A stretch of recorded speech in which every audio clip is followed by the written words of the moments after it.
guys, welcome back to my channel. This is me Varsha Bhardwaj and we are going to start with a new topic today. So let's get start.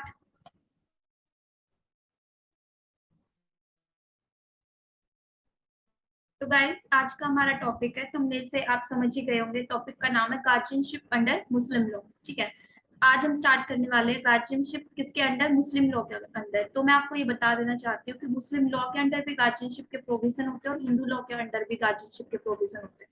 So today we are going to cover guardianship provision under Muslim law. So start करते हैं। सबसे पहले तो हमारा firstly क्या motive होता है, जब भी हम किसी टॉपिक को स्टार्ट करते हैं तो सबसे पहले हम जान लेते हैं कि उस वर्ड का एक्चुअल मीनिंग क्या होता है। देखो, आई थिंक गार्जियनशिप का नाम सुन के आपके माइंड में आ रहा होगा कि गार्जियनशिप होता है कि भाई जो पेरेंट्स होते हैं वही एक्चुअली गार्जियन होते हैं। ठीक है, so that's not the point. Guardian actually parents के अलावा भी कुछ पर्सन ऐसे होते हैं जो गार्जियन में इंक्लूडेड होते हैं। सो सबसे पहले हम लोग पढ़ेंगे कि गार्जियन एक्चुअल में होता क्या है। So guardian is a person who is appointed to take care और look after of a person और इज प्रॉपर्टी। ठीक है, तो सिंपल मीनिंग में देखते हैं कि जो हमें पता है उसके अकॉर्डिंग देखते हैं, बजाय कि जो लिखा हुआ है उसको पढ़ने के। कि गार्जियन होता है जो देखभाल करता है, या तो वो पर्सन की बच्चे की देखभाल करेगा या फिर जो उसकी प्रॉपर्टी होगी उसकी देखभाल करेगा। तो इसमें दोनों ही चीजें इंक्लूडेड होती है, यानी कि आपका जो पर्सन होता है वो भी इंक्लूडेड होता है और जो आपका प्रॉपर्टी होती है, उस पर्सन की कोई ऐसी प्रॉपर्टी है जो मतलब उसको बिलोंग करती है, तो उसके लिए भी गार्जियन अपॉइंटेड किया जाता है ताकि उस प्रॉपर्टी की भी देखभाल कर सके और उस पर्सन की भी देखभाल कर सके। सो गार्जियन क्या होता है, बेसिकली एक पर्सन होता है जो अपॉइंट किया जाता है किसके लिए, टेक केयर और लुक आफ्टर हो। तो पहले तो किसके लिए, किसी भी पर्सन के लिए या फिर उसकी कोई प्रॉपर्टी है उसकी देखभाल के लिए। ठीक है, अब सवाल आता है कि क्या किसी भी पर्सन के लिए गार्जियन अपॉइंट किया जा सकता है। So the answer is no. हर किसी के लिए गार्जियन अपॉइंट नहीं किया जाता। गार्जियन हमेशा उन लोगों के लिए अपॉइंट किया जाता है जो इनकैपेबल होते हैं। इनकैपेबल यानी कि वो अपनी देखभाल करना या अपनी प्रॉपर्टी की देखभाल करने में सक्षम नहीं होते हैं।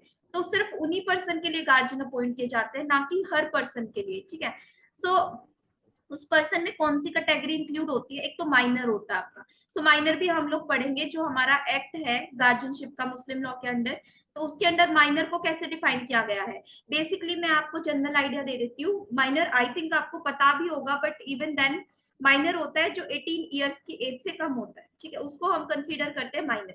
तो जो भी पर्सन, जो भी यानी चिल्ड्रन है जो 18 साल से कम एज का है, तो उसको हम माइनर ट्रीट करते हैं। तो उस पर्सन की देखभाल के लिए, टेक केयर करने के लिए तो गार्जियन अपॉइंट किया जाता है। ठीक है, और दूसरा होता है इनकॉम्पिटेंट। अब जरूरी नहीं है कि वो माइनर के लिए ही अपॉइंट हो। कई बार क्या होता है कि कुछ ऐसे पर्सन होते हैं जो असक्षम होते हैं, अपनी देखभाल नहीं कर सकते। उन पर्सन में कौन कौन इंक्लूडेड होते हैं वो भी हम देखेंगे।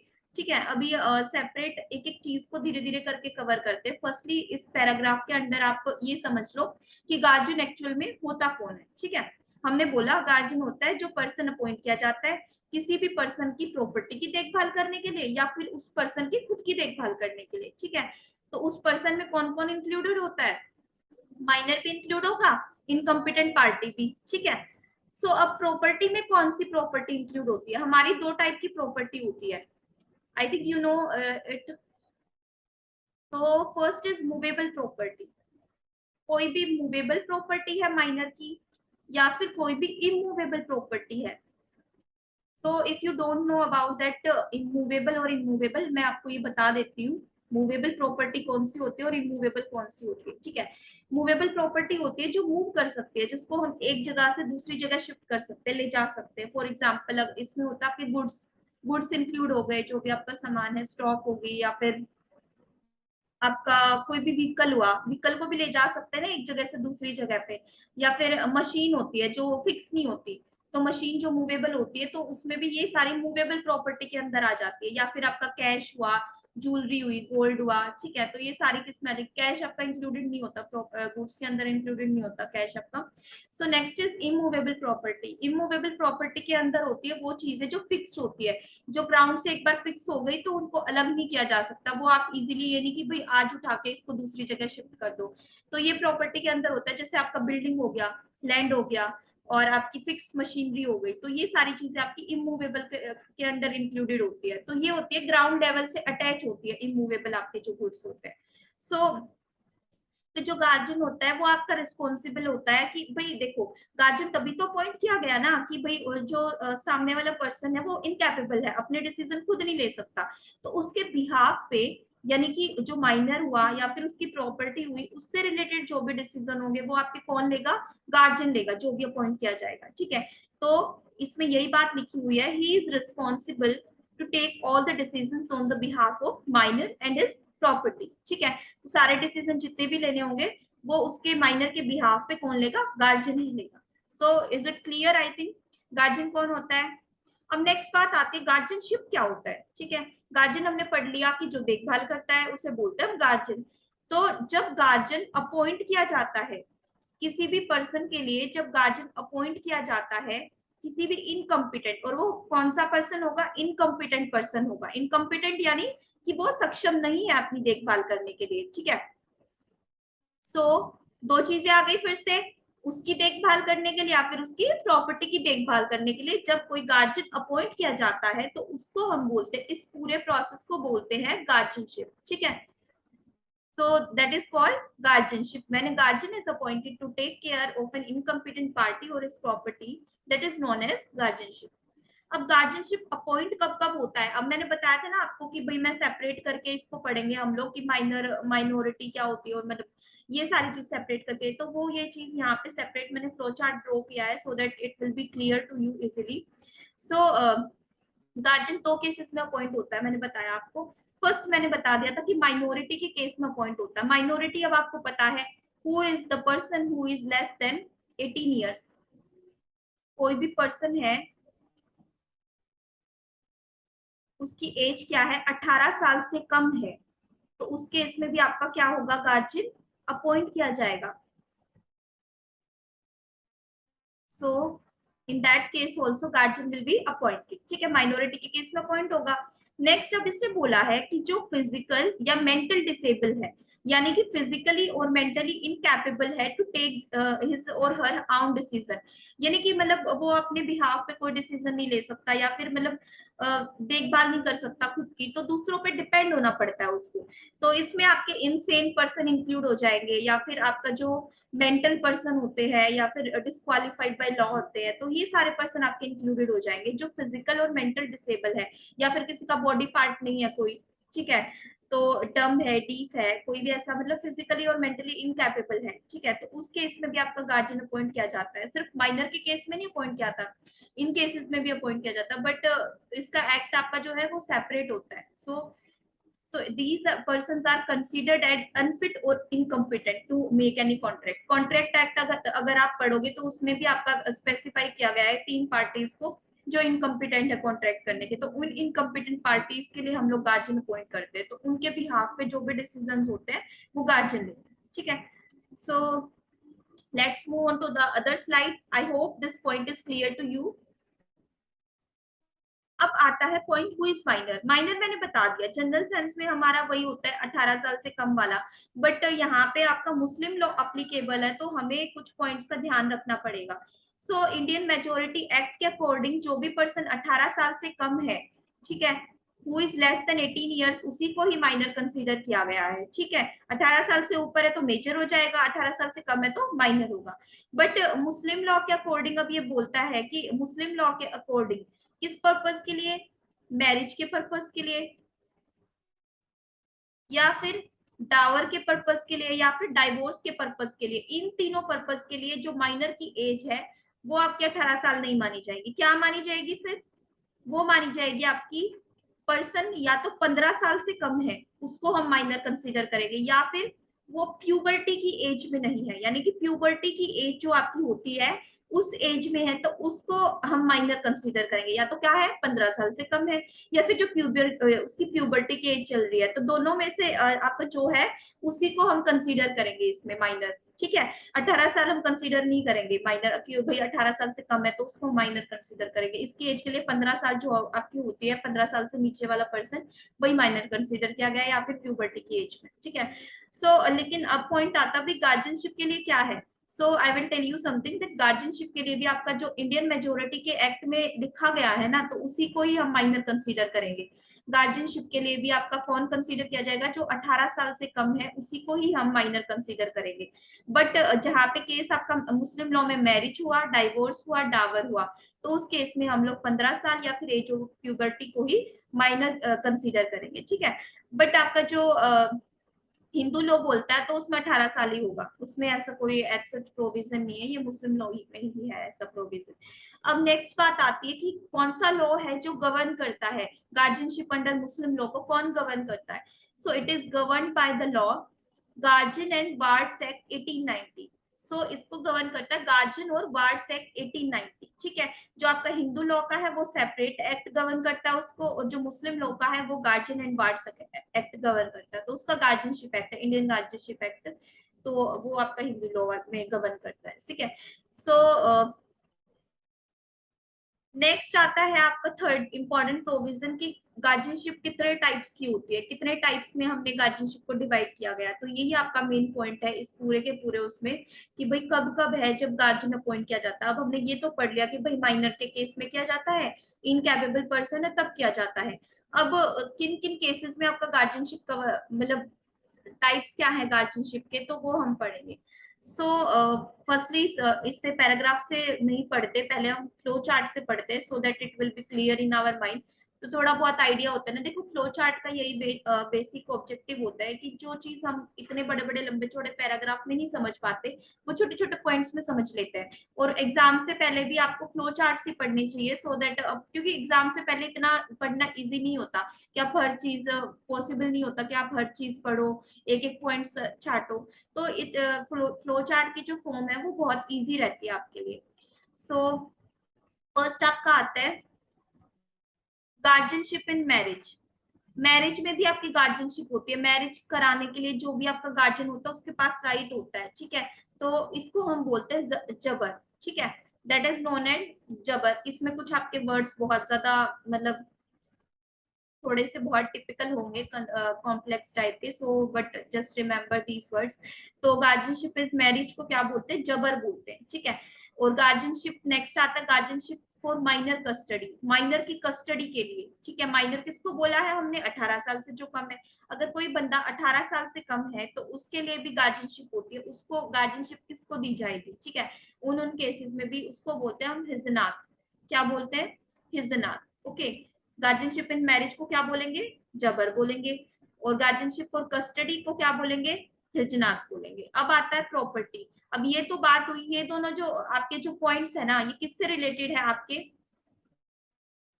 आपके पर्सन से रिलेटेड है, ये यानी कि आपका जो माइनर है या फिर कोई इनकैपेबल पर्सन है तो उसकी कस्टडी आपकी किसके पास जाएगी, मतलब पर्सन से रिलेटेड है। मैरिज के केस में किसके पास ट्रांसफर हो जाएगी, और कस्टडी जो आपका अगर माइनर है तो उस केस में कस्टडी किसके पास जाएगी, ये चीज आपकी पर्सन से है।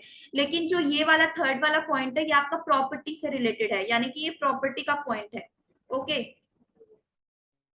So that is the point of property. अब मैं यहाँ पे प्रॉपर्टी टाइप ड्रॉ कर रही हूँ so that it will be clear to you. दोनों चीजें पर्सन से रिलेटेड है, लास्ट वाला पॉइंट किससे, प्रॉपर्टी से रिलेटेड है।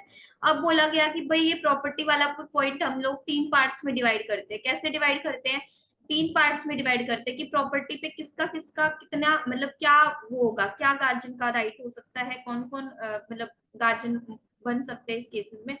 तो माइनर की प्रॉपर्टी के लिए फर्स्ट पॉइंट है गार्जियन डी जूर।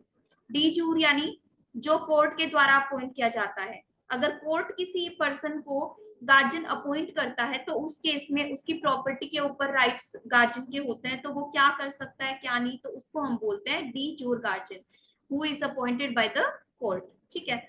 सो इसको हम अलग अलग करके पढ़ेंगे सारे एक एक पॉइंट्स को। फर्स्टली आप इतना समझ लीजिए कि ये वाले पॉइंट आपके जस्ट फ्लो चार्ट की फॉर्म में, तो समरी कर रहे हैं हम लोग।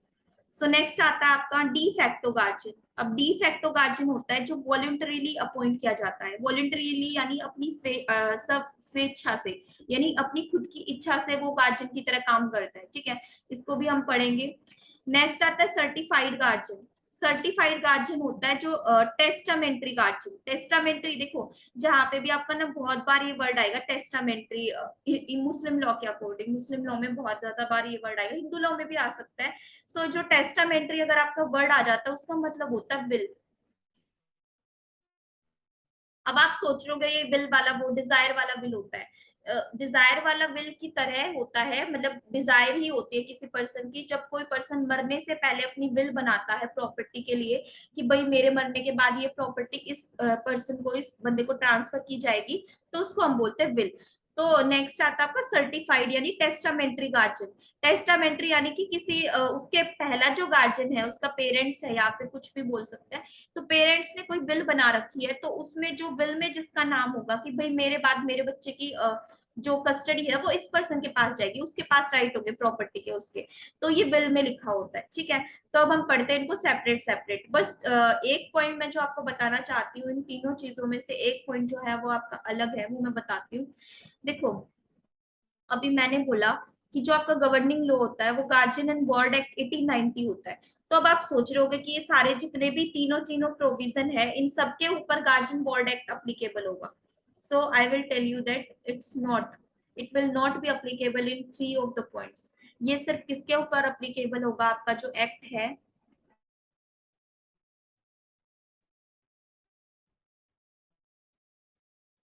सो गार्जियन जो आपका एक्ट है ये वाला, सिर्फ इसके ऊपर, और ये जितने भी तीनों पॉइंट्स है इनके ऊपर अप्लीकेबल होगा। बट आपका जो मैरिज वाला पॉइंट है उस केस में आपका ये एक्ट अप्लीकेबल नहीं होगा।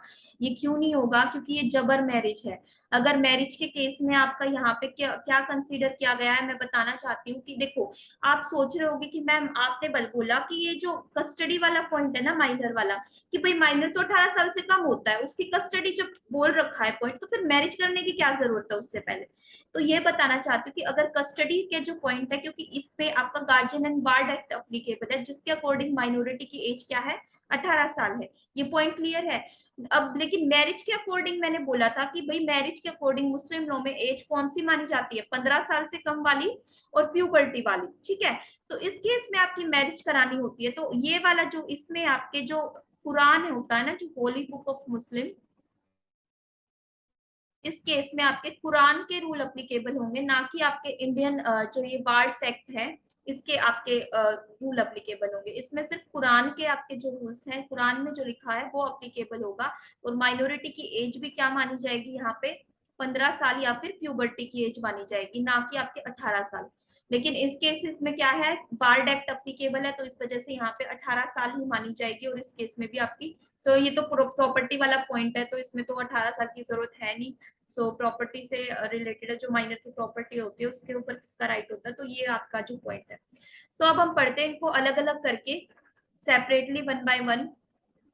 फर्स्ट आता है आपका गार्जियनशिप इन मैरिज, जिसको मैंने बोला कि भाई जबर बोलते हैं। जबर यानी आप इन द सेंस ये भी बोल सकते हो, जबरदस्ती की वाली वो चीज होती है, इम्पोज की जाती है शादी ना, इस केस में इम्पोज की जाती है यानी जबरदस्ती थोपी जाती है। तो इस तरीके से आप रिलेट कर सकते हो कि भाई जबर है ये, है ना। So it empowers a father, ये किसको पावर देता है, एक फादर को, कि भाई वो अपने माइनर चिल्ड्रन के ऊपर मैरिज इम्पोज कर सकता है अगर उसके बच्चे माइनर है। माइनर यानी 15 साल से कम है या प्यूबर्टी की एज में है, तो उसके पास राइट होता है फादर के पास कि वो अपने बच्चों की बिना मर्जी जाने उस पर शादी का जो स्टेटस है यानी शादी इम्पोज कर सकता है, मैरिज इम्पोज कर सकता है, जो निकाह बोलते हैं जिसको हम मुस्लिम लॉ के अंडर।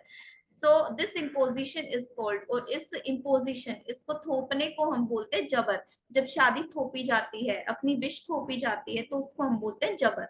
ओके, नेक्स्ट हम बोलते हैं जब इस केस में जो गार्जियन होता है उसको किस नाम से जाना जाता है, वली अहद के नाम से जाना जाता है। हम उसको पेरेंट्स नहीं बोलेंगे, फादर मदर नहीं बोलेंगे, हम यहाँ पे बोलेंगे वली अहद। ठीक है, सो अब मैं बोलना चाहूंगी, अब देखो नेक्स्ट पॉइंट आता है, क्या सबके मतलब सिर्फ फादर ही कर सकता है ऐसा, नहीं। The question, the answer is no, सिर्फ फादर के पास राइट नहीं होता, और भी ऐसे लोग होते हैं जिनके पास राइट होता है। तो जब भी हम मुस्लिम लॉ स्टडी कर रहे होते हैं तो आपको ये पता होना चाहिए कि दो स्कूल हम डिस्कस करते हैं। जैसे हम हिंदू लॉ में बोलते हैं ना कि फिर मिताक्षरा होता है और दया भागा होते हैं, तो उनके दोनों के प्रोविजन अलग अलग होते हैं। तो उसी तरह से हमारे जो मुस्लिम लॉ है उसमें भी दो स्कूल मिलते हैं हमारे। सो दो लॉज गवर्न करते हैं उसको। पहला होता है सुन्नी और दूसरा होता है शिया। जो आपका मैक्सिमम केसेस में आपका सुन्नी अप्लीकेबल होता है, तो सुन्नी के प्रोविजंस अगर आपका ऐसा होता है कि भाई दोनों प्रोविजन आपको ध्यान नहीं रह रहे, तो सुन्नी के प्रोविजन याद करने की कोशिश कीजिए, क्योंकि मैक्सिमम जो आपका पार्ट है वो सुन्नी वाला ही होता है। फिर आता है शिया, शियाज भी होते हैं, ठीक है। कुछ होते हैं सुन्नीस मुस्लिम्स, कुछ सुन्नीस मिलते हैं और कुछ शियाज होते हैं, ठीक है। तो ये आपके दो पढ़ने को मिलेंगे, तो आपको अलग अलग दोनों के प्रोविजन अलग अलग पढ़ने पड़ेंगे कि सुन्नीस के अकॉर्डिंग किसके पास राइट होता है और शियाज के अकॉर्डिंग किसके पास राइट होता है, ठीक है। सो नेक्स्ट आता है अब पर्सन कौन से होते हैं जो गार्जियन की तरह एक्ट कर सकते हैं मैरिज के केस में, यानी कि जो जो मैरिज जिनके पास राइट होता है मैरिज का। देखो फर्स्टली तो आपका जो वली अहद होता है ना उसी के पास होता है, वली अहद यानी जो फादर होता है आपका उसके पास राइट होता है, ठीक है। फादर नहीं है उस केस में फादर्स फादर होगा, ठीक है। देखो वन बाय वन करके पढ़ते हैं सुन्नीस के अकॉर्डिंग। तो सुन्नीस के अकॉर्डिंग बोलता है भाई पहला तो जो राइट होता है वो इम्पोज करने का वो फादर के पास होता है, फादर कर सकता है भाई बच्चे का जो वली अहद है वो कर सकता है। नेक्स्ट अगर फादर जिंदा नहीं है, मेरी बात ध्यान से सुनना, फादर अगर जिंदा नहीं है उस केस में आपका फादर्स फादर करेगा, यानी जो दादाजी हैं वो करेंगे, ठीक है। फादर्स फादर का यहाँ पे आपका how high so ever, how high ever का मतलब है कि फादर्स का फादर यानी दादा है, पड़दादा है, पड़दादा है, तो यानी कितनी भी ऊपर तक जा सकता है भाई। अब लेकिन उन केसेस में जाएगा अगर दादा जिंदा नहीं है तो पड़दादा कर सकते हैं, पड़दादा जिंदा नहीं है तो उसके ऊपर अगर कोई जिंदा है तो वो कर सकते हैं। बट ये पॉसिबल मतलब बहुत रेयर केसेस में ऐसा पॉसिबल होता है कि भाई दादा नहीं है तो परदादा जिंदा है, तो so that thing should be consider. तो ये बोला गया कि हाउ हाई सो एवर कर सकते हैं, ठीक है, कितने भी ऊपर तक। क्योंकि देखो हमारा जो रिलेशन वो वाला स्टेटस होता है वो ऐसे ही होता है, पहले आपका फादर होते हैं, फिर सन होता है नीचे, फिर आपका होता है फादर्स फादर यानी ग्रैंड फादर होता है, फिर आपका होता है ग्रेट ग्रैंड फादर होता है, ठीक है। तो ये ऐसे होते हैं। तो इस केस में बता रखा मान लो इसके ऊपर जबर इम्पोज करनी है हमें, ठीक है, इस सन के ऊपर हमें जबर इम्पोज करनी है, तो उस केस में हम लोग क्या करेंगे कि भाई पहला राइट किसके पास होगा, फादर के पास होगा। अगर फादर जिंदा नहीं है तो उसके बाद किसके पास शिफ्ट हो जाएगा ये राइट, ग्रैंडफादर के पास शिफ्ट हो जाएगा। अगर ग्रैंडफादर पे जिंदा नहीं है फिर ग्रेट ग्रैंडफादर के पास शिफ्ट हो जाएगा, तो उसके ऊपर ऊपर ऐसे चलता जाएगा, ठीक है। तो इस तरह से ये केसेस होते हैं। अब नेक्स्ट जो राइट होता है अगर फादर्स फादर भी नहीं है, ग्रेट ग्रैंड फादर भी नहीं है, मतलब उसके ऊपर के है ही नहीं कोई भी, है ना, तो उस केस में आपका राइट होगा फुल ब्रदर के पास। यानी कि जो फुल ब्रदर है, फुल ब्रदर का यहाँ पे मतलब है कि जो आपका रियल जो ब्रदर है यानी फादर का जो रियल ब्रदर है, ठीक है, और other male relation on father side, या फिर कोई और मेल रिलेशन है पापा की साइड के, यानी इसमें इंक्लूडेड होता है आपके चाचा, ठीक है, चाचा इंक्लूडेड है, और कोई और दूसरा मेल रिलेशन है वो इंक्लूडेड है फादर के साइड के, तो उनके पास आपका राइट होता है आप जबर इम्पोज करने का। फिर आता है आपका राइट होता है फिर मदर के पास। भाई अब तीनों ही जिंदा नहीं है इस केस में, ना तो फादर है ना फादर्स फादर है ना फुल ब्रदर है, अदर मेल रिलेशन भी नहीं है, तो उस केस में आपका राइट होता है मदर के पास। लेकिन मदर जिंदा है तो मदर के पास राइट हो जाएगा जबर इम्पोज करने का। फिर होता है मैटरनल रिलेशन, जितने भी अब देखो पैटर्नल रिलेशन तो हमने कर लिया फादर की साइड के, अब आता है नेक्स्ट मैटरनल रिलेशन, मदर भी नहीं है लेकिन मैटरनल रिलेशन नानी जिंदा है, नाना जिंदा है, मामा मामी ऐसे जिंदा है, तो वो लोग इम्पोज कर सकते हैं। बट अगर इन चारों में से भी कोई नहीं है, यानी कि इन सब में से भी कोई भी आपका ऐसा पर्सन जिंदा नहीं है जो जबर इम्पोज कर सके, तो उस केस में आपका काजी के पास राइट होता है और कोर्ट के पास भी राइट होता है, ठीक है। तो ये दोनों ही इम्पोज कर सकते हैं जो आपका जबर का स्टेटस है वो माइनर चिल्ड्रन के ऊपर, ठीक है, काजी और court. So I think it clear to you, father के पास पहला राइट होता है, लेकिन अगर फादर जिंदा नहीं है किसी केस में तो फादर्स फादर कर सकते हैं, वो भी नहीं है, दादाजी भी नहीं है, फिर उसके बाद चाचा कर सकते हो उसको, और मेल जो फादर की साइड के और रिलेटिव है ताऊ जी या फिर कोई और, तो वो भी कर सकते हैं। फिर अगर मेल की मतलब फादर की साइड से कोई भी जिंदा नहीं है तो उस केस में आपका मदर वाला रिलेशन काम आएगा। मदर की साइड से भी कोई जिंदा नहीं है फिर आपका काजी और court, that is the last option. So I think that is clear to you guardianship in marriage. अब शियाज के अकॉर्डिंग आपका बहुत इजी है, शियाज का मतलब इतना वो नहीं है, दो ही रिलेशन आते हैं इसमें, इसमें मदर की साइड के इंक्लूडेड ही नहीं किए गए, इसमें सिर्फ या तो फादर करेगा, फादर नहीं है तो फादर्स फादर करेंगे, how high so ever its the same thing कि दादा के दादा great grand father great great grandfather, तो इस तरीके से आपके इम्पोज हो जाएंगे। ठीक है, सो दो ही पर्सन इंक्लूडेड होते हैं, फादर नहीं है तो दादाजी करेंगे। ठीक है, बट इसमें आपको मैं एक बात बताना चाहती हूँ, मैंने बोला था कि फोकस करना कि अगर जिंदा नहीं है तो ही आपका फादर कर सकता है, अगर फादर जिंदा नहीं है तो ही कर सकता है। इस बात का बहुत ज्यादा बड़ा मतलब है, तो मैं बताना चाहती हूँ कि अगर मैरिज किसी ऐसे पर्सन के द्वारा परफॉर्म की गई है जो रिमोट गार्जियन है, रिमोट यानी, देखो मैं बताती हूँ, देखो मान लो ये डॉटर है, ठीक है, इसकी शादी करानी है, इसके ऊपर है फादर है, इसके ऊपर है आपके ग्रेट ग्रैंडफादर, यानी ग्रैंडफादर ही है, चलो मान के चलो, ठीक है, ग्रेट ग्रैंडफादर भी जिंदा है, ये भी मान के चल लो। ठीक है, अब ये जो फादर है ये कुछ दिनों के लिए बाहर चले गए, बाहर भी चले गए, चलो है भी मान लिया चले गए, ये कहीं और चले जाते हैं। ठीक है, गो समवेयर, कुछ टाइम के लिए चले जाते हैं, लेकिन क्या होता है इसकी एब्सेंस में जो ग्रैंडफादर है वो डॉटर के ऊपर जबर इम्पोज कर देता है, यानी फादर की डॉटर के ऊपर, यानी अपनी जो पोती है उसके ऊपर जबर इम्पोज कर देता है, इसकी शादी इम्पोज कर देता है, जबर करा देता है। ठीक है,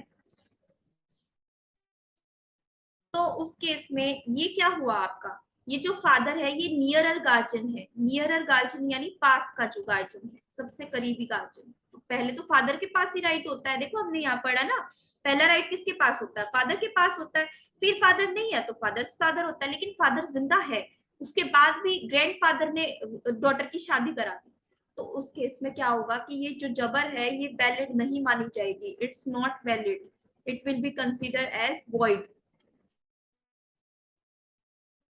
ये शादी वैलिड नहीं मानी जाएगी क्योंकि नियर रिलेशन के होते हुए रिमोट गार्जियन जबर परफॉर्म करवा रहा है। ठीक है, तो then such marriage is void in nature,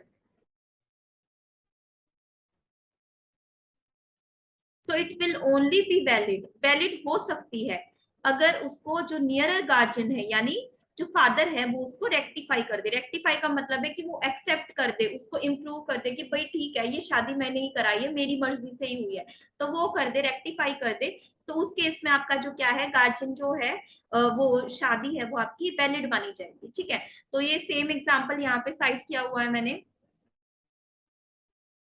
so father जिंदा है, फादर के जिंदा होते हुए भी ग्रेट ग्रैंड फादर ने आपकी जबर इम्पोज कर दिया, तो वो वॉइड, आपकी मैरिज वॉइड कंसीडर की जाएगी। ठीक है, सो जब तक कि फादर उसको रेक्टिफाई ना कर दे। आई होप दिस जबर इज क्लियर टू यू।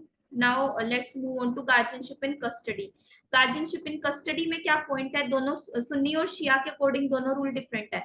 सो मैं आपको बताना चाहूंगी पहली कस्टडी किसके पास होती है, ऑलवेज, चाहे वो हिंदू लॉ हो या फिर मुस्लिम लॉ हो, हमेशा कस्टडी किसके पास होती है, पहली मदर के पास होती है। ठीक है, mother is the first guardian of any child. ठीक है, तो यहाँ पे भी इसमें भी ऐसे ही बोला गया कि भाई मदर के पास ही जाएगी, बट इन सम केसेस अगर मदर इनकैपेबल है, इनकैपेबल इन द सेंस या तो वो जिंदा ही नहीं है कि भाई वो गार्जियन बन सके, जिंदा ही नहीं है, नो मोर, या फिर वो इमोरल लाइफ जी रही है, कोई इमोरल लाइफ जी रही है, या फिर सपिंडा के अंदर आ रही है, सपिंडा रिलेशनशिप के अंदर आ रही है कि भाई जो प्रोहिबिटेड रिलेशन होते हैं ना जिसमें शादी नहीं हो सकती, तो उसके अंदर आ रही है, तो उन केसेस में जो कस्टडी है वो मदर के पास ना जाके किसी और के पास जाती है। लेकिन मदर के पास कब कब जाती है, तो वो कोई केसेस बता रखे हैं। तो सुन्नी लॉ क्या बोलता है, भी सुन्नी लॉ बोलता है कि अगर बच्चा मेल है, यानी कि बेबी मेल, मेल जो चाइल्ड है, उस केस में आपकी 7 साल तक जो कस्टडी है वो मदर के पास रहेगी, यानी कि जब तक बच्चा 7 साल तक का है, 7 साल से कम है या 7 ईयर्स तक है, तो जो बच्चे की कस्टडी है वो मम्मी के पास रहती है, मदर के पास रहती है, उसके बाद आपकी फादर के पास या फिर किसी और फैमिली मेंबर के पास जा सकती है। सो नेक्स्ट है, फिर अगर चाइल्ड फीमेल है तो उसकी कस्टडी किसके कब तक रहती है, प्यूबर्टी की एज तक रहती है, जब तक उसकी प्यूबर्टी की एज क्रॉस नहीं हो जाती तब तक जो कस्टडी है वो मदर के पास रहती है। ठीक है, सो अब शिया लो का पॉइंट इसमें डिफरेंट है, शिया लो इसका उल्टा बोल रहा है, अब शिया लोग बोल रहे हैं कि भाई अगर बच्चा मेल है, मेल चाइल्ड है, तो उसमें कस्टडी 2 साल तक, अगर बच्चा सिर्फ 2 साल तक का है तो मदर के पास रहेगी। 2 साल से ऊपर हो जाता है तो आपकी फादर के पास या फिर किसी फैमिली मेंबर के पास जा सकती है, ठीक है। लेकिन इन केसेस में होता है कि भाई मदर के पास ही कंपल्सरी होती है रहनी, कि भाई 2 साल तक तो मदर के पास, अगर मदर जिंदा है और कैपेबल भी है तो मदर के पास ही जाएगी। अब नेक्स्ट बोलते हैं कि भाई अगर फीमेल है, चाइल्ड फीमेल है, तो इसमें तो पहले में तो बोला गया था प्यूबर्टी की एज होती है, लेकिन यहाँ पे बोला गया कि अगर 7 साल तक की जो मतलब 7 साल तक की जो एज है उस केसेस में फीमेल के पास ही जाएगी आपकी, ठीक है। So that is the point कि फीमेल के पास आपकी फीमेल अगर चाइल्ड है तो 7 साल तक अगर वो है तो उस केसेस में 7 ईयर से कम है या 7 ईयर्स उसकी एज है तो मदर के पास कस्टडी जाती है। एक बार फिर से देख लेते हैं। सुन्नी लो क्या बोलता है कि भाई अगर बच्चा मेल है तो मेल के केसेस में अगर 7 साल तक अब उसकी एज है तो उस केसेस में मदर के पास जाएगी, तो फीमेल के केस में प्यूबर्टी की एज तक जाएगी। शियालो इसका तो उल्टा बोलता है, शियालो बोलता है मेल का केस है तो 2 साल तक मदर के पास रहेगी, और फीमेल का केस है तो अगर वो 7 साल तक रहेगी, ठीक है। इसका रिवर्स कर दिया गया है, यहाँ पे जो मेल वाला पॉइंट है वो फीमेल वाले में डाल दिया है, ठीक है, ये वाला जो पॉइंट है यहाँ पे डाल दिया है। अब आते हैं नेक्स्ट पॉइंट पे। अब आता है वो केस जब मदर जिंदा नहीं है। A person entitled for custody if mother is not capable. Mother जिंदा नहीं है और कैपेबल नहीं है, दोनों अलग अलग चीजें हैं। जिंदा नहीं है फिर तो मिलेगी नहीं, मिल ही नहीं सकती मदर को। कैपेबल नहीं है तो फिर भी नहीं मिल सकती, क्योंकि कैपेबल में इमोरल लाइफ जी रहे या फिर कोई ऐसा पॉइंट है कि भाई वो इतनी कैपेबल नहीं है कि अपने बच्चे की गार्जियनशिप वो अच्छे से कर सके, या फिर उसकी देखभाल करने में सक्षम नहीं है, या फिर कोई ऐसा पॉइंट है कोर्ट को भी ऐसा लगता है कि भी ये देखभाल नहीं कर सकती, तो उन केसेस में मदर की एब्सेंस में इन लोगों के पास जाती है। जो फर्स्ट आपका जो प्रियोरिटी होती है वो फीमेल रिलेशंस को दी जाती है। फीमेल रिलेशन इसमें भी ऐसे ही होता है, आपका जो डिलीशन, आपका जो एलिमिनेशन वाला पॉइंट होता है, तो मैं बताती हूँ एलिमिनेशन वाला क्या कैसे है। देखो मदर नहीं है तो पहले किसके पास जाएगी, फीमेल रिलेशंस के पास जाएगी, फीमेल की साइड के जो रिलेटिव है, यानी कि जो मम्मी की साइड के जो रिलेटिव। फीमेल्स रिलेशन का मतलब है कि जो फीमेल है, यानी कि जो मेल में इंक्लूडेड नहीं होती, ये जिनके पास कस्टडी जाती है वो फीमेल होती है। मासी हुई, दादी हुई, ठीक है, और नानी हुई, तो इस टाइप से आपके आते हैं, तो इसमें मेल कोई भी इंक्लूडेड नहीं होगा। फिर अगर फीमेल जिंदा नहीं है कोई भी, या तो फादर की साइड से भी कोई फीमेल जिंदा नहीं है, मेल की साइड से भी कोई फीमेल जिंदा नहीं है, सॉरी मदर की साइड से भी कोई फीमेल जिंदा नहीं है, तो उस केस में आपकी मेल्स रिलेशन के पास कस्टडी जाती है। मेल्स रिलेशन यानी जो मेल रिलेटिव है, यानी कि जो दादा हो गए या फिर फादर हो गए, तो मेल जो रिलेटिव है उनके पास जाते हैं। तो फीमेल्स रिलेशन में क्या होता है, पहला तो मम्मी की मम्मी यानी नानी के पास जाएगी, ठीक है। नानी जिंदा नहीं है तो जो पापा की मम्मी है यानी कि दादी के पास जाएगी। तो हिंदी में अब इनको ना ऐसे याद करने का पॉइंट नहीं होता, अगर आप हिंदी में याद करोगे ना, इन द कॉमन सेंस याद करोगे तो ज्यादा इजी पड़ेगा। तो पहले नानी के पास जाएगी, नानी जिंदा नहीं है तो दादी के पास जाएगी। देखो इसमें ऐसे ऐसे करके देखो, अगर ये जिंदा नहीं है तो इसके पास जाएगी, और अगर दादी भी जिंदा नहीं है तो फिर इन केसेस में जाएगी। अब ये तीनों जो कैटेगरीज हैं ये सारी सिस्टर्स की कैटेगरी है। अब मैं सिस्टर्स की देखो, तीनों क्या है, ये मासी है,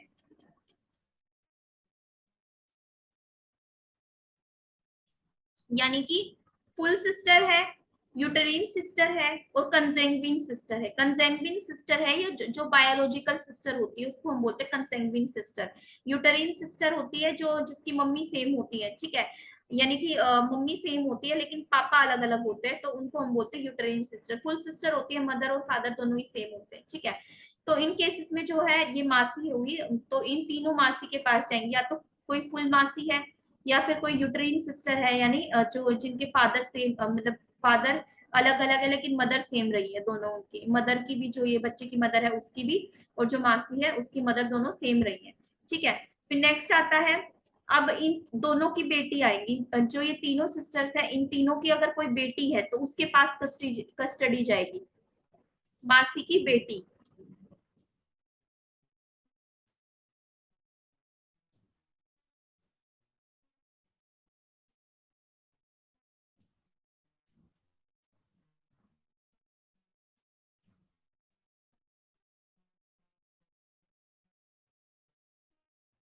सो मासी की बेटी के पास जाएगी, फुल सिस्टर्स डॉटर के पास जाएगी पहले, फिर अगर फुल सिस्टर्स डॉटर नहीं है तो यूट्रीन सिस्टर्स डॉटर के पास जाएगी, अगर वो भी जिंदा नहीं है तो कंसेंग्विन सिस्टर्स डॉटर के पास जाएगी।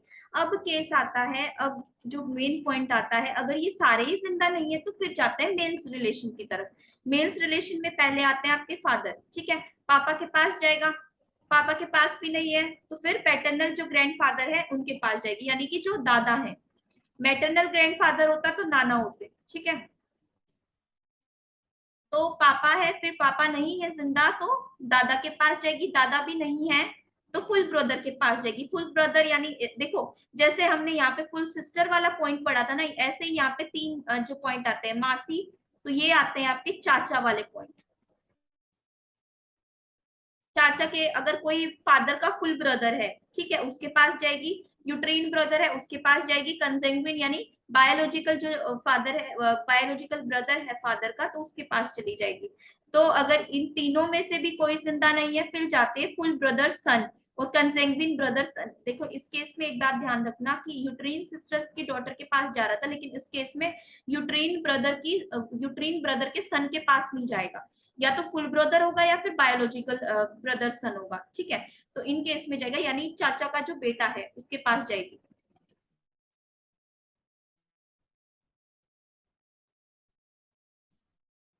सो चाचा का बेटा है अगर, तो उसके पास जाएगा ये वाला।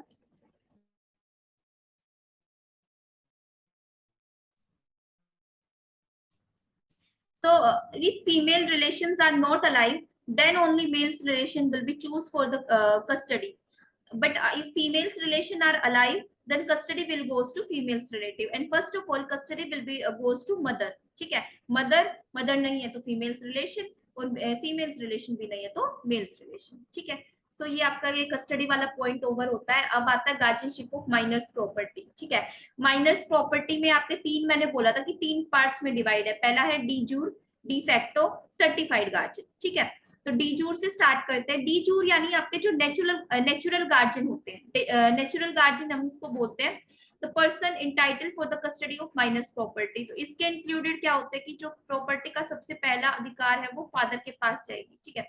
तो मैं आपको बता देती हूँ, जो डी जूर गार्डन होता है, गार्जियन होता है, वो आपका नेचुरल होता है, मतलब यानी कि जो नेचुरल है, लीगली जो गार्जियन है, जो कोर्ट के द्वारा अपॉइंट किए जाते हैं, तो उनको हम बोलते हैं डी जूर गार्जियन।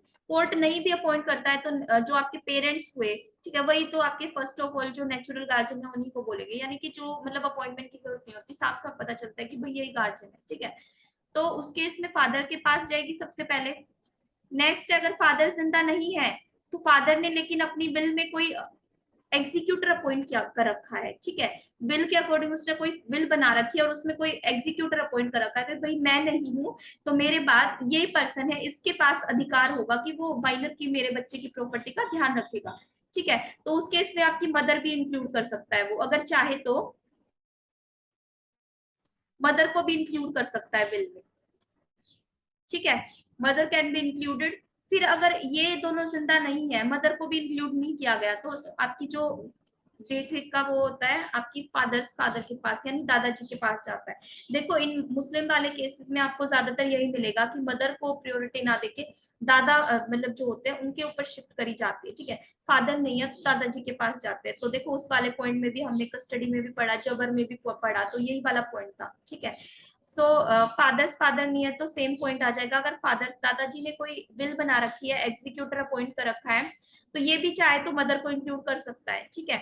तो इन केसेस में भी किसके पास जाती है, फादर ने कोई ऐसा पर्सन अपॉइंट कर रखा है कि भाई मैं जिंदा नहीं हूँ तो इस पर्सन के पास अधिकार है माइनर की प्रॉपर्टी को एक्सरसाइज करने का, ठीक है। अब पावर क्या होती है, क्या क्या कर सकता है लीगल गार्जियन। लीगल गार्जियन के पास पावर होती है कि वो माइनर की प्रॉपर्टी के साथ डील कर सकता है। डील यानी कि वो बेच सकता है, उसको ट्रांसफर कर सकता है, एक्सचेंज कर सकता है, गिफ्ट कर सकता है, कुछ भी मतलब बेच सकता है। तो ये मेन पॉइंट ये है कि लीगल गार्जियन है वो ऑथोराइज होता है to deal with minor's property. लेकिन कब कब कर सकता है, वो हर केस में नहीं कर सकता, वो सिर्फ इन केसेस में कर सकता है। पहला पॉइंट आता है कि अगर कोई भी लिवलीहुड का मीन अवेलेबल ही नहीं है, यानी कि प्रॉपर्टी को बेचना ही लास्ट ऑप्शन हमारे पास बच रहा है, उसके अलावा हमारे पास कोई ऑप्शन नहीं है, वो भी किसके लिए, अपने अपने खुद के लिए नहीं, जो गार्जियन है वो अपने खुद के लिए नहीं बेचेगा, माइनर की मेंटेनेंस के लिए बेचेगा। अगर माइनर की मेंटेनेंस के लिए जरूरी है ना कि भाई प्रॉपर्टी बेचनी ही पड़ेगी, तो उस केस में क्या है, वो प्रॉपर्टी को बेच देगा। So when no other means is available and absolutely necessary for the maintenance of minor, ठीक है, in that case he having right to deal with the minor's property। अब है प्रॉपर्टी का प्राइस जो एक्चुअल में है, यानी कि जो उसकी बुक वैल्यू है, वो इसकी मार्केट वैल्यू से कम है, यानी कि कोई ऐसा खरीदार मिल रहा है जो प्रॉपर्टी का, देखो प्रॉपर्टी है मान के चलो 10 लाख की, लेकिन कोई ऐसा खरीदार है जो इसको दे रहा है 15 लाख में ले रहा है, 15 लाख में परचेज करने के लिए तैयार है, 15 लाख दे रहा है इसके बदले, तो क्या करोगे, बेवकूफों की तरह बैठे थोड़ी ना गई। तो ये है कि अगर डबल प्राइस मिल रहा है, डबल भी मिल रहा है या फिर उससे ज्यादा प्राइस मिल रहा है, तो उस केस में क्या है, प्रॉपर्टी बेच सकते हैं, डील कर सकते हैं, ठीक है। सो बिकॉज क्यों होता है, क्योंकि बेनिफिशियल होता है ये माइनर के लिए, कि जो भी माइनर के इंटरेस्ट के लिए जो भी चीज बेनिफिशियल है, अगर वो गार्जियन वो परफॉर्म करता है तो वो कभी गलत नहीं होता, ठीक है। सो अब भाई प्रॉपर्टी ऐसी है जिसके ऊपर हम एक्सपेंस इनकर कर रहे हैं, एक्सपेंस इन द सेंस उसकी मेंटेनेंस हुई, मान लो कोई घर है, बिलाई है, कोई माइनर के नाम पे कोई बिला है, उसकी भाई मेंटेनेंस कैसे, उसको पेंट वगैरह कराने में या फिर उसकी फिटिंग वगैरह या फिर कुछ तोड़ फोड़ मतलब डैमेजेस रिपेयरिंग वगैरह कराने में बहुत खर्चा लग रहा है, तो उसकी जो एक्चुअल वैल्यू है उससे भी ज्यादा खर्चा लग रहा है, ठीक है। तो उस केस में क्या करेंगे, हम उसको डील कर सकते हैं, प्रॉपर्टी को बेच सकते हैं, यानी कि जो इनकम डिराइव हो रही है ना उससे, भाई किराए पे लगा रखा है बिला, कि भाई कोई किराएदार रह रहा है, लेकिन किराएदार आपका इतने पैसे नहीं दे रहा जितना एक्सपेंस लग रहे हैं उसके, ठीक है। तो उस केस में क्या है, गार्जियन के पास राइट होता है कि उस प्रॉपर्टी को बेच सकता है। तो ये 3 केसेस हुए, या तो जरूरी हो माइनर की मेंटेनेंस के लिए कोई और रास्ता हो ही ना, या फिर डबल प्राइस मिल रहा है बेच के, या फिर आपका जो एक्सपेंसेस है वो इनकम से ज्यादा हो रहे हो, तो उन केसेस में गार्जियन के पास राइट होता है कि वो माइनर की प्रॉपर्टी को बेच सकता है। नेक्स्ट आता है डी फैक्टो गार्जियन यानी वॉलंटरी गार्जियन। अब मैं ये बताती हूँ कि ये क्या होते हैं। ये भाई ये वो लोग होते हैं, ये वो रिश्तेदार होते हैं कि जो मतलब फालतू में मतलब बोलते हैं ना कि ना तो वो एक्चुअल गार्जियन होते हैं, ना फिर वो आपके लीगल गार्जियन होते हैं, ना कोर्ट ने अपॉइंट कर रखा उनको। तो वो होते हैं कि भाई वो मतलब वैसे ही अपने लव और अफेक्शन की वजह से बच्चे की प्रॉपर्टी की देखभाल कर रहे हैं, ठीक है।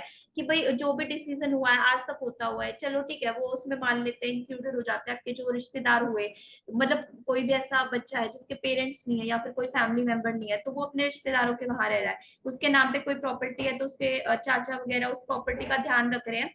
तो उन केसेस में क्या होगा कि भाई वो ध्यान रखने की वजह से, लव और अफेक्शन की वजह से, फैमिली हुई, फ्रेंड्स हुए, कोई भी तो कुछ टाइम के लिए देखभाल कर रहा है, वो गार्जियन की तरह ही एक्ट कर रहा है, लेकिन ना तो उसे कोर्ट ने अपॉइंट किया गया, ना फिर वो एक्चुअल में कोई गार्जियन है। तो इनको हम बोलते हैं डी फैक्टो यानी वॉलंटरी गार्जियन। वॉलंटरी यानी अपनी स्वेच्छा से वो गार्जियन बने हुए हैं, ना तो उसने किसी ने उन्हें अधिकार दिया है गार्जियन बनने का। तो इसमें भी भाई भाई फिर कोर्ट बोलता है कि ये सिर्फ मेयर कस्टोडियन होते हैं, इनके पास कोई भी लीगल राइट नहीं होता प्रॉपर्टी के साथ डील करने का, ना तो ये बेच सकते हैं, ना कोई एक्सचेंज कर सकते हैं बिना किसी के परमिशन के, और मतलब इनके पास राइट होता ही नहीं एक्चुअल में। इनके पास सिर्फ ड्यूटीज होती है कि भाई वो देखभाल करे प्रॉपर्टी की, और कस्टोडियन होते हैं, custodian in the sense safe keeping of property, protect करने का या फिर प्रिजर्व करने का, भाई उसको प्रॉपर्टी को माइनर की को सुरक्षित रखें, ठीक है, ये होता है इसका main rule. So a person ना तो वो लीगल गार्जियन है, ना ही वो कोर्ट के द्वारा अपॉइंटेड है, लेकिन अपने वॉल्यूंटरीली पार्टिसिपेट कर रहा है माइनर की और उसकी प्रॉपर्टी को देख रेख करने के लिए, किसकी वजह से, लव और अफेक्शन की वजह से। इसमें इंक्लूडेड होते हैं आपके फैमिली, फ्रेंड्स, रिलेटिव, जो मैंने बताया है वही सेम पॉइंट है, as not such as different. So de facto guardian होते हैं, उनके पास ना तो कोई भी राइट नहीं होता माइनर और माइनर की प्रॉपर्टी के ऊपर, लेकिन उनके पास सिर्फ रिस्पॉन्सिबिलिटीज होती है कि वो एक कस्टोडियन की तरह से उनका ध्यान रखे, ठीक है। नेक्स्ट आता है सर्टिफाइड गार्जियन। सर्टिफाइड गार्जियन क्या होते हैं, जो कोर्ट के द्वारा अपॉइंट किए जाते हैं। सर्टिफाइड यानी उनके पास सर्टिफिकेशन होता है कि भाई हमें कोर्ट ने अपॉइंट किया गया, हम लीगल गार्जियन है, लीगली उस बच्चे के गार्जियन है, ठीक है। So in absence of legal guardian, जब ना तो लीगल गार्जियन हो ना नेचुरल गार्जियन हो, ठीक है, दोनों ही प्रेजेंट नहीं है, तो उस केसेस में कोर्ट के पास अधिकार होता है कि भाई माइनर के इंटरेस्ट को प्रोटेक्ट करने के लिए, उसकी प्रॉपर्टी की देखभाल के लिए, या फिर उसके खुद के इंटरेस्ट को प्रोटेक्ट करने के लिए, तो कोर्ट के पास अधिकार होता है कि वो किसी भी पर्सन को गार्जियन अपॉइंट कर सकता है। लेकिन उसको क्या पॉइंट कंसीडर करने पड़ेंगे, उसको सबसे पहले वेलफेयर ऑफ चाइल्ड देखना पड़ेगा। अगर बच्चा कह रहा है कि मुझे इनके साथ नहीं रहना, तो वो नहीं करेंगे उसको अपॉइंट, क्योंकि जो वेलफेयर ऑफ चाइल्ड है, भाई ऐसा पर्सन अपॉइंट कर दिया। कोर्ट कभी भी ऐसे पर्सन को अपॉइंट नहीं करेगा कि जो सक्षम ही नहीं है बच्चे की देखभाल करने में, ठीक है। तो सिर्फ वो जो बच्चे का पैरामाउंट जो कहाँ वेलफेयर है ना, वो कहाँ पे है, उसको कंसीडर करते हैं, ठीक है। वेलफेयर एज गार्जियनशिप का जो रूल है वो यही बोलता है कि welfare of the child is always at Paramount consideration, ठीक है। So it always consider welfare. फिर दूसरा पॉइंट होता है, अगर फादर ने कोई मरने से पहले बिल बना रखी है कि भाई मेरे बाद ये पर्सन इसका गार्जियन है, लेकिन अभी तक उसको अपॉइंट नहीं किया गया, तो उस केस में उस पर्सन को सम्मन दिया जाता है कि वो जो आपका जो गार्जियन है सर्टिफाइड गार्जियन की तरह अपॉइंट किया जाता है, ठीक है। सो पावर क्या क्या होती है सर्टिफाइड गार्जियन के पास? प्रॉपर्टी को बेच सकता है, मॉर्टगेज कर सकता है, चार्ज क्रिएट कर सकता है, गिफ्ट कर सकता है, एक्सचेंज कर सकता है, या फिर लीज पे दे सकता है, ठीक है। तो इन प्रॉपर्टी के रिगार्डिंग ये राइट्स होते हैं किसके पास? सर्टिफाइड गार्जियन के पास। लेकिन एक पॉइंट है, ये तब जब तक ये सब चीजें नहीं कर सकता जब तक इसने कोर्ट से कोई भी परमिशन ऑब्टेन ना की गई हो, ठीक है। सबसे पहले, क्योंकि कोर्ट ने ही सब अपॉइंट किया है, तो इसे कोर्ट ही परमिशन देगा कि भाई ये अपनी पावर को एक्सरसाइज करे या ना करे, ठीक है, बेचना है या नहीं। अगर कोर्ट को ऐसा लगता है कि भाई बेचना सही रहेगा क्योंकि माइनर के इंटरेस्ट में है, तो ये उसको ऑर्डर दे देगा कि आप बेच सकते हो। तो ये जो मीन्स है ये ट्रांसफर है, ट्रांसफर करने के सारे मीन्स है। तो बेसिकली ये बोलता है कि ट्रांसफर बिना किसी परमिशन के, बिना कोर्ट की परमिशन के सर्टिफाइड गार्जियन भी नहीं कर सकता, ठीक है। So these are the main points of guardianship. With that, this topic is finished. We will meet again with the new topic and with the new exciting provisions of law. So that's all for today. Bye bye, take care. And one more important thing, please if अगर आपको मेरी video अच्छी लगती है तो please मेरी video को like करो, सब्सक्राइब करो चैनल को।